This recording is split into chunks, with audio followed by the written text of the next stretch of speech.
All right, get ready because in this video, I'm gonna break down the 360 setup. I'm gonna go over do's and don'ts. So your do's don't do what you're not supposed to do when you can get more revenue on a monthly basis, cash out greenery than Benjamin faces. Now let me lace you with some good. As I bring out this beautiful 360 right here, this bad boy holds up to 4 people. If you're a little bit smaller, 5 people. I have it inside this zipper pouch right here because if you guys are using the flight case, I feel sorry for you, my friend, because that flight case was intended to protect your investment from the manufacturer to your front door. But if you're hauling around that flight case to your events, someone's gonna get hurt. Someone's gonna get injured because that flight case is crazy heavy, and no, it's just not the business. So I'm using the zipper pouch. It's padded. If you guys are interested in these pouches, you guys can get them directly from my manufacturer, Jeremy. So I have about a few of these, and then I have a small dolly here at the bottom. This dolly is easy to use, not the greatest, but it gets the job done because it is small and compact. I'm a little rusty. I don't really go out and do the events myself anymore. But what I'll usually do is I'll prep our thing for my photo booth director. They'll come and swoop.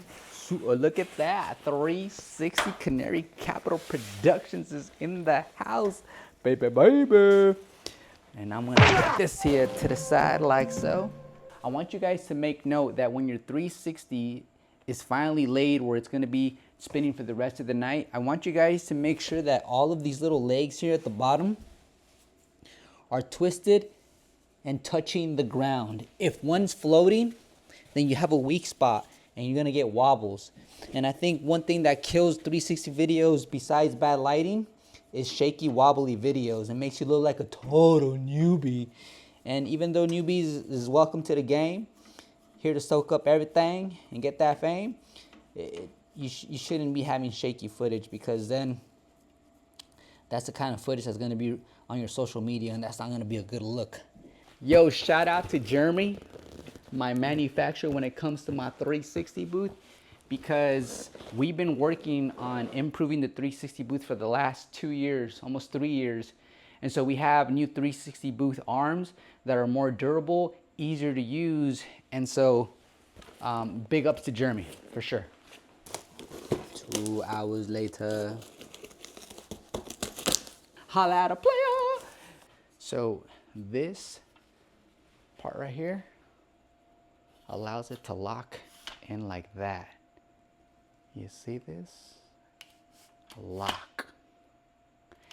All right, and this handle is much larger so that you can fasten it. And then up here, we made sure there's no jiggles, because don't nobody wants to see the jiggles unless you make the part in the middle jiggle just a little. When I'm placing the arm inside of the 360 booth, I like to have my hand out like this and leave it out maybe like 6 inches. 6 inches, so that when people stand here and say they got some big old feet and everyone's back to back, there's still enough clearance where they won't hit this. And this is a reinforced knob, and it increased in size for better ergonomics, which is super dope. Wow, this thing is so durable. It looks amazing. Damn, Jeremy gets an A+. This here little Ulanzi mechanism is something y'all gonna need, baby. Check this out. All right, so this bottom part is gonna go right on the tip, like this. And then this right here is a quick release plate. He did it real B.I.G. All right, now that we have this here